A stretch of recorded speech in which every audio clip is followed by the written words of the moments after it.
Hola amigos y amigas, nuevamente bienvenidos a Perspectivas de la Fe. Antes de leer un texto de la Biblia, todos deberíamos tener claro algunos aspectos sobre el libro.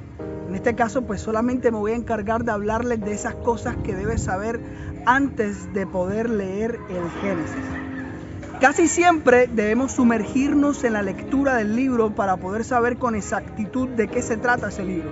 Pero en esta ocasión creo profundamente que necesitamos tener cierto spoiler para saber de qué se trata dicho libro antes de ir a él. Es decir, tener claro qué hay detrás de este para que una vez que vayamos al mismísimo texto, andemos con sumo cuidado sobre las líneas que dibujan el contenido de este libro. Así que comencemos.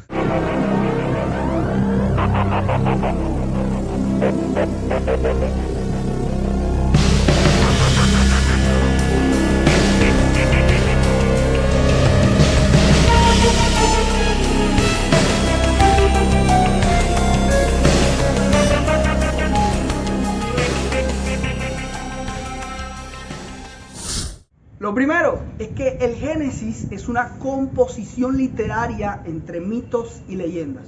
Los relatos del Génesis parecen ser cuentos típicos que en otras culturas proceden de mujeres por tradición oral, antes de ser redactados por alguna fuente. En realidad, estos relatos narran la historia de inmigrantes socialmente débiles que buscaban dos cosas: tierra y generación. Sin embargo, hay que aclarar que como composición literaria nos encontramos con un texto que narra en prosa y que el estilo que posee es muy característico de los pueblos que lo rodearon. Es cierto, hay elementos muy propios de esos pueblos circunvecinos en cada relato. Segundo, aunque es un texto narrativo, cabe una gran posibilidad que no sea histórico, sino que esté lleno de símbolos, imágenes y poesía. Sí, poesía. La intención de estos autores no era contarnos detalles históricos, sino explicaciones culturales acerca de cómo, en esta etapa histórica y bajo ese lugar concreto, concibían los orígenes y la propia vida de este pueblo.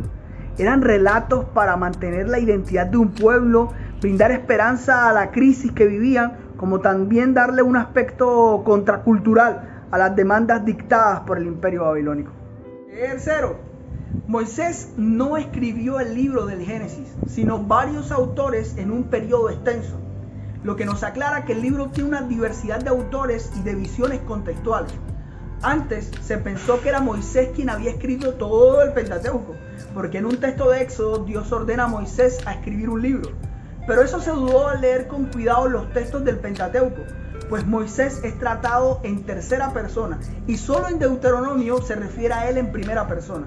De hecho, en muchos textos es muy notable otra voz narrando lo que dice Moisés.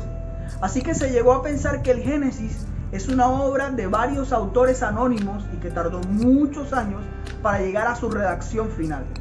Se piensa que existe un redactor final, más o menos en tiempos de Esdras, que iba cortando y pegando sin armonizar mucho y casi que dejando aquellos duplicados.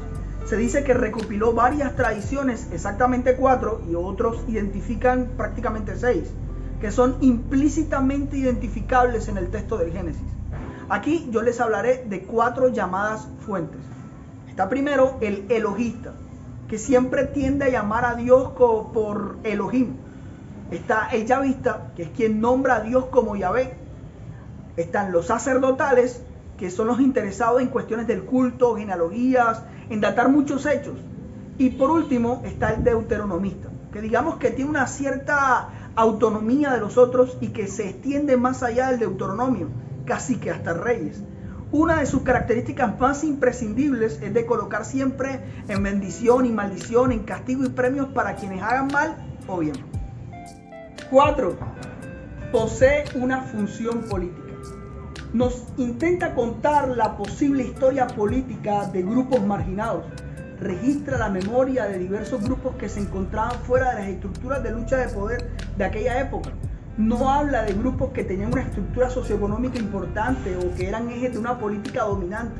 No, solo de grupos marginados. Y que estos deben entenderse en forma analógica a la historia de reyes y gobernantes que hacían parte de aquellas ciudades-estado en aquel entonces. 5. y último, por supuesto que nos explica su función teológica. Su Dios no era como los otros dioses de otros pueblos, por lo menos eso intentaban siempre dejarlo claro en sus textos. Quien escribe de manera intencionada que ellos al principio eran monoteístas, aunque en realidad no era así, sino que eran monólatras, idolatraban a un solo Dios.